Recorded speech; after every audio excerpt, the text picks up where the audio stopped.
In this video I'll show you how to crossplay Palworld between PS5 and PC. Firstly, from the main menu on Palworld, choose the multiplayer world you want to play in.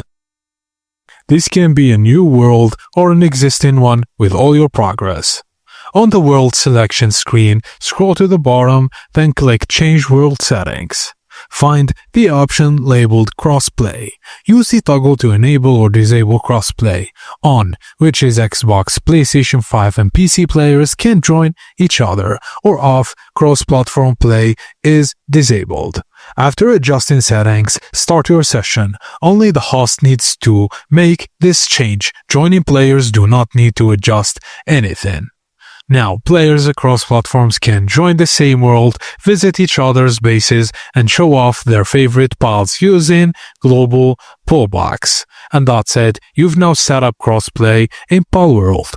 Thank you guys for watching, and please don't forget to like and subscribe for more.